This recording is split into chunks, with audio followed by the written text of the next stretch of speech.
नमस्कार, जय श्री राम। तो अपने समय का सदुपयोग करते हुए हम शुरू करते हैं आज अपनी गीता का प्रथम अध्याय और उसका सर्वप्रथम श्लोक। धृतराष्ट्र उवाच धर्मक्षेत्रे कुरुक्षेत्रे समवेताः युयुत्सवः मामकाः पांडवाश्च एव किम कुर्वत संजय। अर्थात धृतराष्ट्र ने कहा, हे संजय, धर्म भूमि कुरुक्षेत्र में युद्ध की इच्छा से एकत्र हुए मेरे तथा पांडु के पुत्रों ने क्या किया।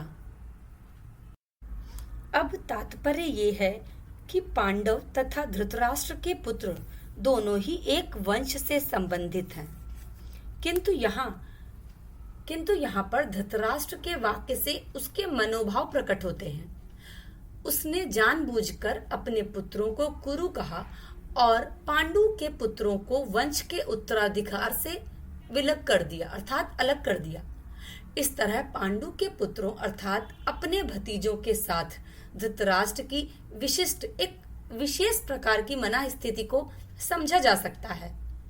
जिस प्रकार धान के खेत से अवांछित पौधे, मतलब जिनकी जरूरत नहीं होती है, उन पौधों को उखाड़ दिया जाता है, उसी प्रकार इस कथा के आरंभ से ही ऐसी आशा की जाती है कि जहां धर्म के पिता श्री कृष्ण उपस्थित हों, वहां कुरुक्षेत्र रूपी खेत में दुर्योधन और धृतराष्ट्र के पुत्र रूपी और भी अवांछित पौधों को, जिनका कोई भी मतलब नहीं है, उन सभी को संपूर्ण को नष्ट करके युधिष्ठिर और उनके नितांत धार्मिक पुरुषों की स्थापना की जाएगी। अर्थात युधिष्ठिर और उन्हीं की तरह के और भी धार्मिक पुरुषों की स्थापना की जाएगी। यहाँ धर्म क्षेत्र तथा कुरुक्षेत्र शब्दों की उनकी ऐतिहासिक तथा वैदिक महत्ता के अतिरिक्त यही सार्थकता है। अब अगर इसे आज के समय के अनुसार अपनी सिचुएशन के साथ इसे समझने की कोशिश करें तो धृतराष्ट्र और कुंती दोनों के ही पुत्र युद्ध के लिए युद्धस्थल पर पहुंचे थे।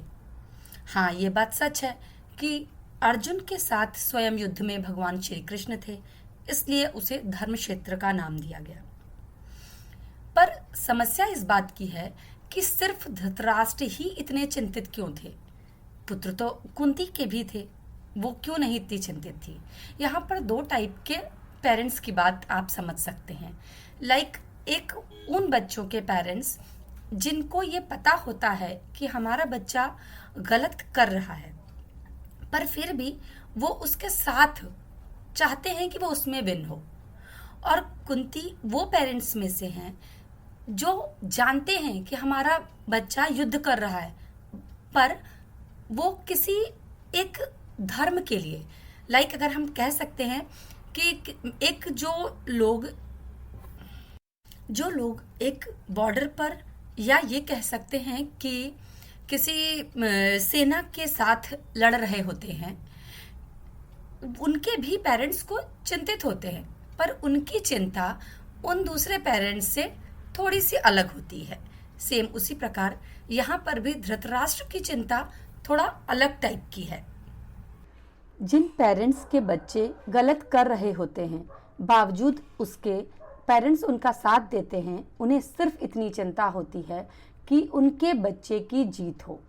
परंतु कुंती के प्रकार अगर किसी की चिंता होती है, जिनके बच्चे सेना के साथ या किसी बॉर्डर पर लड़ रहे होते हैं, उनको चिंता परिणाम की भी होती है। उनको उस देश से लगाव होता है, उनको उस युद्ध में लड़ने वाले सभी की चिंता होती है, वो उसके लिए भी चिंतित होते हैं।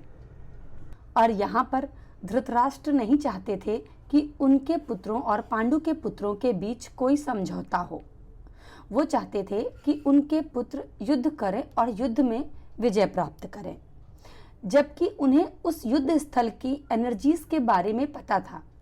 उन्हें पूरी तरह से पता था कि अर्जुन धर्म के लिए लड़ रहा है, तो उन्हें इस बात का भी संदेह था कि धर्म के साथ श्री कृष्ण भगवान हैं, तो उसकी विजय होना स्वाभाविक है। इसलिए उनकी चिंता और ज्यादा अपने पुत्रों के लिए थी, जिसके बारे में वो यहाँ पर जानने की कोशिश कर रहे थे संजय के साथ। तो मैं आपसे मिलती हूँ अब अपने नेक्स्ट एपिसोड के साथ। तब तक कि आप इसे ज़रूर ध्यान से सुनिए। धन्यवाद।